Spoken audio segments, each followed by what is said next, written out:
kayaknya memang khusus buat nyalain perapian deh. Terus satu lagi.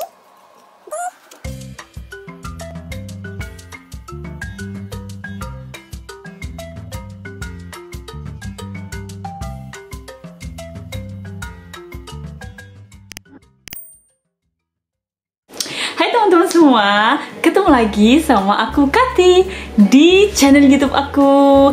Buat kalian yang baru gabung, selamat datang. Gimana nih kabar kalian? Semoga semuanya pada sehat-sehat aja ya.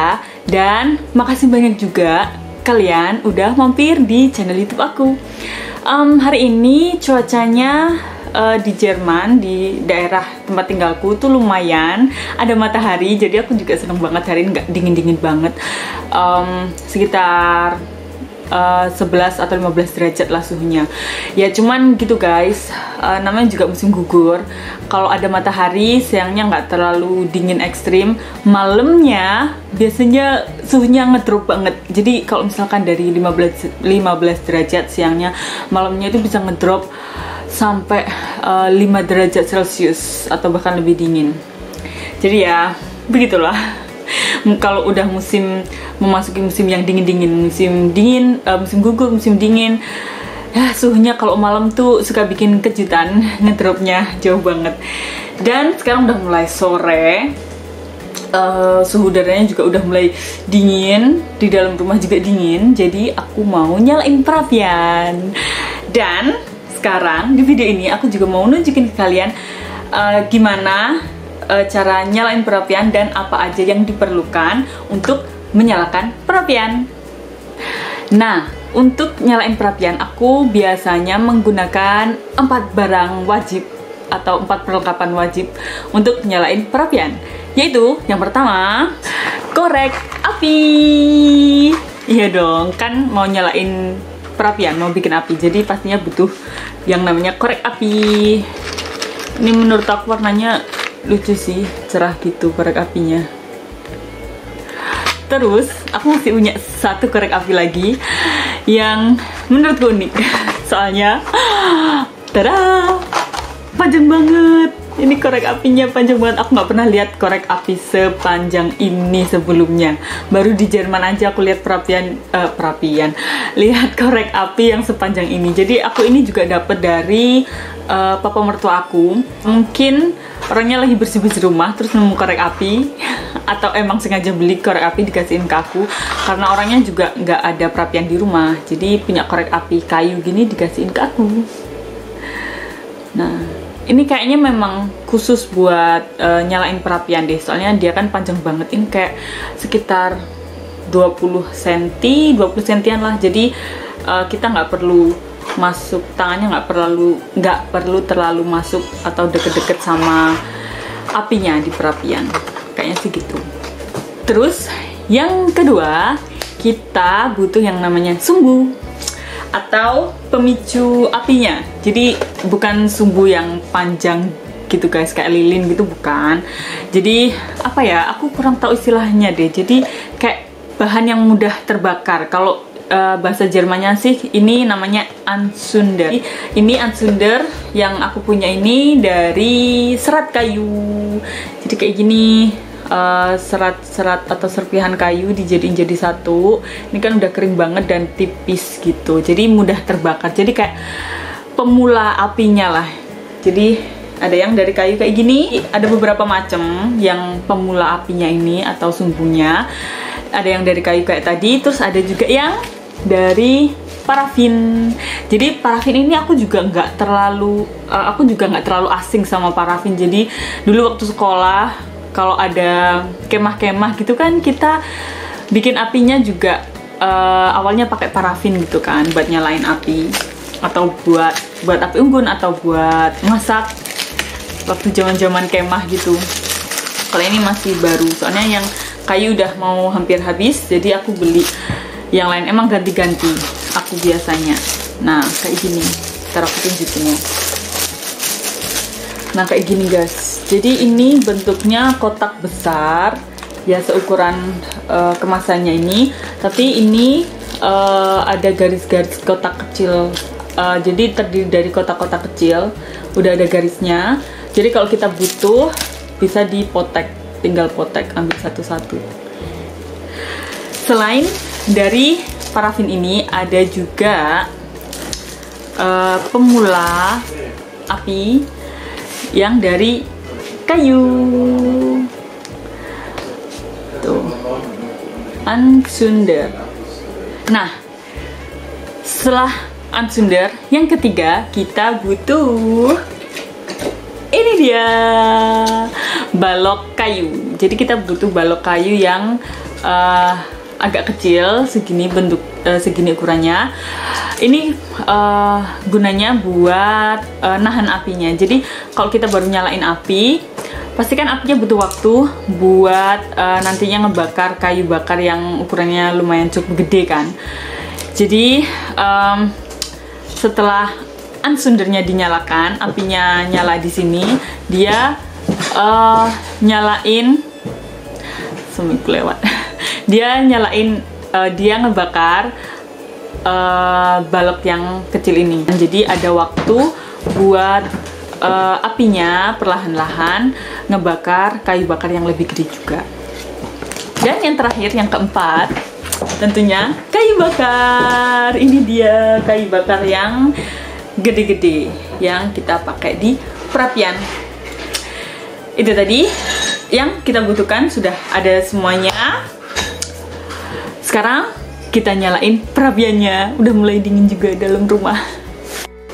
Pertama-tama kita buka dulu ini pintu kecil yang ada di bawah ini.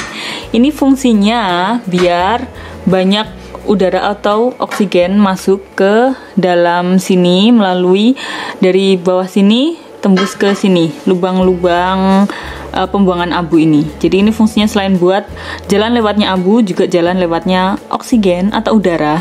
Karena buat terjadinya api atau unsur api itu kan ada 3 atau segitiga api, yaitu oksigen, panas atau heat, sama bahan bakar atau bahan yang mudah terbakar. Jadi kita butuh oksigen biar masuk sini. Jadi proses pembakarannya juga biar bisa cepat dan lancar.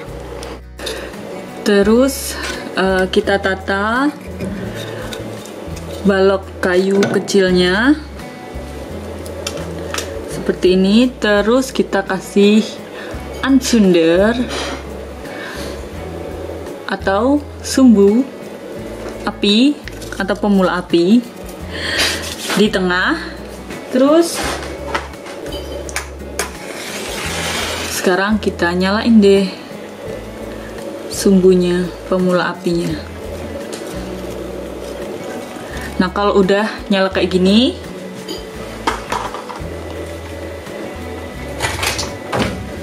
barulah kita kasih kayu bakar.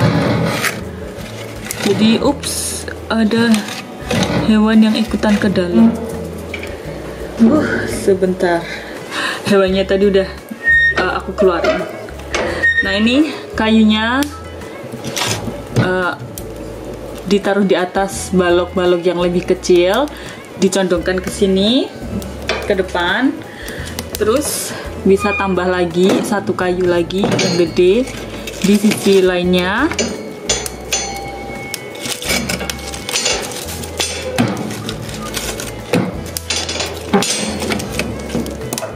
Kayak gini. Terus 1 lagi di atas. Jadi kayu-kayu bakarnya ini enggak langsung di atas apinya guys ya, maksudnya enggak nempel di sumbunya tadi, sumbu apinya. Jadi ada ruang di tengah-tengah ini masih hampa. Jadi ada ruang sedikit buat udara bergerak dan apinya juga membesar dengan udara yang masuk dari bawah terus tembus di tengah ini. Jadi harus ada udara yang bisa lewat keluar masuk atau istilahnya sirkulasinya harus lancar. Nah, sekarang apinya udah nyala, kita tutup dulu.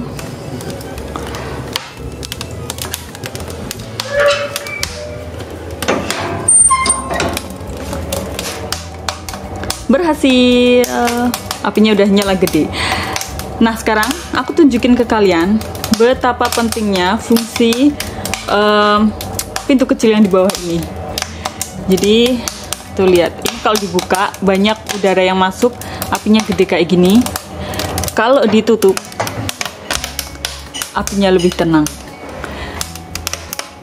Jadi nggak yang wus kayak tadi kan. Nah, sekarang apinya tenang. Sekarang aku buka lagi.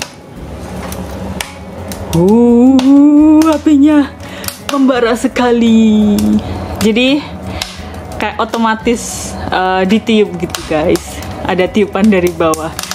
Dan kalau emang baru memulai apinya, nyalain perapian, emang dibutuhkan pintu kecil ini dibuka lebar biar banyak udara yang masuk dan proses pembakaran kayunya juga lebih cepat terbakar dan apinya juga cepat stabil.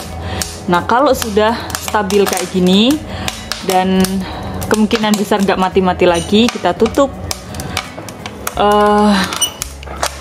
pintu kecilnya ini biar apinya stabil dan nggak buang-buang kayu bakar. Soalnya kan kalau apinya terlalu gede kayak tadi bus gitu, kayu bakarnya kan juga cepet habis soalnya apinya gede banget. Kalau kayak gini udah stabil, bisa hemat kayu bakar juga. Nanti hangatnya juga pelan-pelan mulai kerasa. Terus di sini kan ada dua knob ini seperti yang di video-video sebelumnya yang aku jelasin. Kalau ini udah ditutup rapet, ini harus dibuka untuk ngatur sirkulasi udara yang masuk. Soalnya kalau ditutup rapet semuanya kayak gini, ini kan bisa dibuka tutup kan, diatur gitu. Nah, kalau ditutup rapat semua kayak gini kan nggak ada udara yang masuk. Jadi lama-lama nanti apinya mati. Jadi harus dibuka sedikit gini. Begitu. Dan sudah berhasil.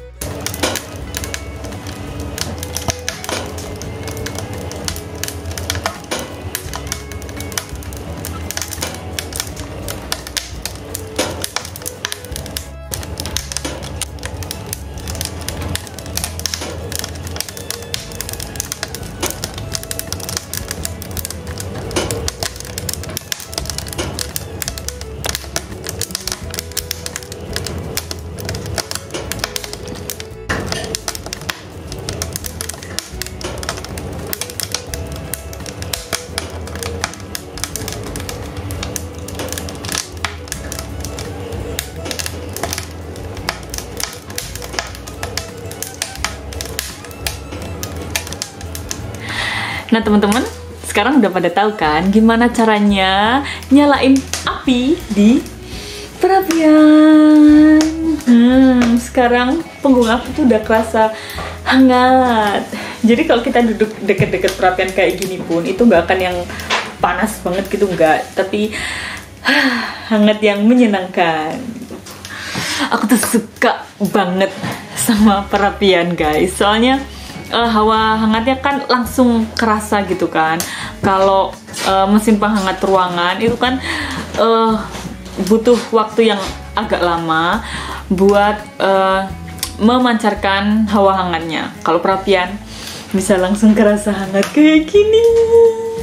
Selain itu, aku juga suka sama suaranya. Jadi suara api dan kayu bakar yang kebakar itu menurut aku menenangkan sekali. Jadi bikin relax gitu. Menurut kalian gitu juga nggak sih? Ada yang setuju sama aku nggak sih? Coba deh komen di bawah. Kayak misalkan kalau kalian duduk mengelilingi api unggun waktu kemah atau di pantai, itu kan suasananya tuh tenang, relax, dan menyenangkan sekali.